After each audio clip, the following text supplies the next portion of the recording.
Hi viewers, இன்று நம்ம சேனலில் கொலஸ்ட்ரால் பற்றி தான் பார்க்க போகிறோம். கொலஸ்ட்ரால் அப்படின்னா நம்ம யூஷுவல் வார்த்தையில் கொழுப்புன்னு அர்த்தங்க. யாராவது ரொம்ப அதிக பிரசங்கித்தனமாக பேசினா என்ன கொழுப்பு உனக்கு ரொம்ப அதிகமாயிடுச்சான்னு கேட்போம் இல்லையா? உங்களுக்கு கொலஸ்ட்ரால் இல்லைன்னா ஒரு லைக்கை போடுங்க. கொழுப்பு சத்தை அதிகமாக விரும்பி சாப்பிட்றவங்களா இருந்தால் கமெண்ட் செக்ஷனில் போய் ஹார்ட்டை போடுங்க. கொலஸ்ட்ரால் என்ற பெயர் கிரேக்கத்தின் கொலை பித்தநீர் மற்றும் ஸ்டெராஸ் திடமான மற்றும் ரசாயன பின்னொட்டு ஆல் என்பது ஆல்கஹாலை குறிக்கும் சொல் ஆகியவற்றிலிருந்து வந்தது. 1769 பிரான்சுவா உல்லெத்தியா டெலாசால் என்பவர் முதலில் பித்தப்பை கற்களில் திடப்பொருள் வடிவத்தில் இது இருப்பதை கண்டறிஞ்சார். 1815 தான் வேதியியலர் யூஜின் செவ்ரியல் இந்த பொருளுக்கு கொலஸ்ட்ரின் என்று பெயரிட்டார். அட, கொழுப்பு என்ன ஒரு பெரிய விஷயமா? உடம்புன்னு இருந்தால் கொழுப்பு இருக்கத்தானே செய்யும் அப்படின்னு நீங்கள் நினைக்கிறது எனக்கு ரொம்ப நல்லாவே தெரியுதுங்க. ஆனால் பாருங்க, இந்த கொழுப்பில் 2 வகை இருக்குது. அது மட்டும் இல்லை, இந்த கொழுப்பு உடம்புல அதிகமானா நம்ம உயிரையே பாதிக்கக்கூடிய நோய்களை உருவாக்குது. அதனால கொழுப்பை சாதாரணமாக எடை போட்டுடாதீங்க. கொலஸ்ட்ரால் அப்படிங்கிறது நம்முடைய உடம்புல இருக்கிற செல்களில் காணப்படுகிற மெழுகு போன்ற ஒரு பொருள். இது நமது கல்லீரலால் தயாரிக்கப்படுது.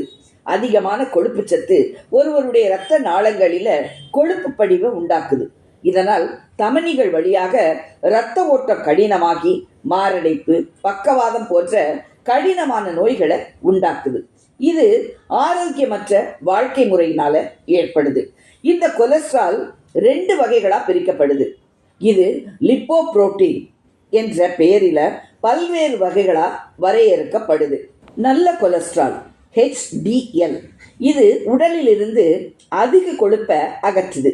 2 கெட்ட கொலஸ்ட்ரால் LDL அல்லது குறைந்த அடர்த்தி கொழுப்பு புரதம், இது கெட்ட கொலஸ்ட்ரால்னு அழைக்கப்படுது. இப்போ நாம இந்த கெட்ட கொலஸ்ட்ராலை பற்றி தாங்க பார்க்க போகிறோம்.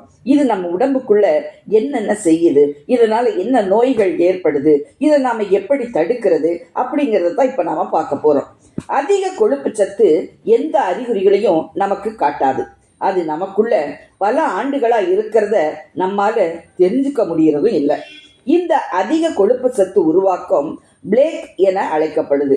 இது காலப்போக்கில் கடினமாக தமனிகளை சுருக்கிறதுனால ஒவ்வொரு உறுப்புக்கும் குறிப்பிட்ட அளவு ரத்தத்தை சரியா அனுப்பணும். ஆனா இந்த தமனிகள் சுருங்கும் போது இதயத்திலிருந்து உறுப்புகளுக்கு செல்லும் இரத்த ஓட்டம் தடைப்பட்டு கடினப்படுத்தப்பட்ட தகடு துண்டுகளாக உடைஞ்சு இரத்த கட்டிகளை உருவாக்குது. இது இரத்த ஓட்டத்தை முழுமையா தடுக்குது. இதனால் தாங்க மாரடைப்பு, பக்கவாதம் உண்டாகுது. பெரும்பாலான மக்கள் துரதிர்ஷ்டவசமா உயிருக்கு ஆபத்தான நிலையை அனுபவிச்சதுக்கு அப்புறமா தான் உயர் கொலஸ்ட்ரால் அளவை கண்டுபிடிக்கிறாங்க. இது எதனால் ஏற்படுது? 1 உணவு முறை. கொலஸ்ட்ரால் இயற்கையாகவே நமது கல்லீரல் உற்பத்தி செய்யுது. இதை உணவுப் பொருட்கள் மற்றும் இறைச்சி, பால், எண்ணெய் வகைகள், பொரித்த உணவுகள் இதுல இருந்து தான் உற்பத்தி ஆகுது. இந்த உணவுப் பொருட்களை அதிகமாக சாப்பிட்றதுனால தான் உடம்புல கொழுப்பு சத்து அதிகமாகுது. 2 மரபியல். அதாவது உடல் பருமன் அதிக கொலஸ்ட்ராலை உண்டாக்குது. அதோட குடும்பத்தில் இருக்கிறவங்களுக்கு அதிகமான கொலஸ்ட்ரால் இருந்தா அது நம்மையும் பாதிக்குது.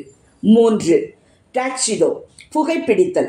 இந்த பழக்க வழக்கத்துக்கு அடிமையானவங்களுக்கு அதிக கொலஸ்ட்ரால் இருக்கிறத ஆராய்ச்சியாளர்கள் கண்டுபிடிச்சிருக்காங்க. அது மட்டும் இல்லாமல் அதிகப்படியான மது அருந்துவதும் ட்ரைக்ளிசரைடு அளவை அதிகரிக்குது. இதனால கொலஸ்ட்ராலும் அதிகமாகுது. அதிக அளவு கொலஸ்ட்ராலை நாம எப்படி விரைவாக குறைக்கலாம் அப்படிங்கிறத இப்ப நம்ம பார்க்கலாம். உணவு மற்றும் உடற்பயிற்சியில் மாற்றம் செய்வது, கொழுப்பு சத்துள்ள உணவுகளை தவிர்ப்பது, அதிகம் புதிய காய்கறிகள், பழ வகைகளை தினமும் எடுத்துக்கணும். வாழைப்பழம் கொலஸ்ட்ராலுக்கு மிகவும் நல்லது. ஆரஞ்சு, ஆப்பிள், வெண்ணெய் போன்றவைகளும் உடலில் இருக்கிற கொழுப்பை குறைக்குது. தினமும் நடைப்பயிற்சி நல்ல கொலஸ்ட்ராலை அதிகரித்து கெட்ட கொலஸ்ட்ராலை குறைக்குது. 30 நிமிட விறுவிறுப்பான நடைப்பயிற்சி மிகவும் நல்லது. மருந்துகளாலும் குறைக்கலாம். ஆனால் சரியான மருத்துவருடைய ஆலோசனையின்படி அவர்கள் பரிந்துரைக்கும் மருந்துகளை உபயோகிக்கலாம். ஏன்னா நம்முடைய கொலஸ்ட்ரால் அளவை அவங்க டெஸ்ட் பண்ணி அதற்கேற்ற முறையின்படி மருந்து கொடுக்கறாங்க.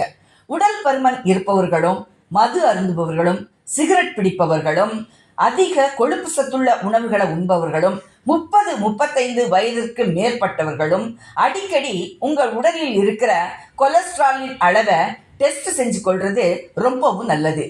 LDL கெட்ட கொலஸ்ட்ரால், HDL நல்ல கொலஸ்ட்ரால். எனவே கெட்ட கொலஸ்ட்ரால்களை குறைச்சு நல்ல கொலஸ்ட்ரால்களை அதிகப்படுத்தி கொள்ளுங்க. இன்றைக்கு இந்த டிப்ஸ் உங்களுக்கு பிடிச்சிருந்தா சேனலை சப்ஸ்கிரைப் பண்ணிட்டு பக்கத்தில் இருக்கிற பெல் ஐக்கான் பட்டனை கிளிக் பண்ணிடுங்க.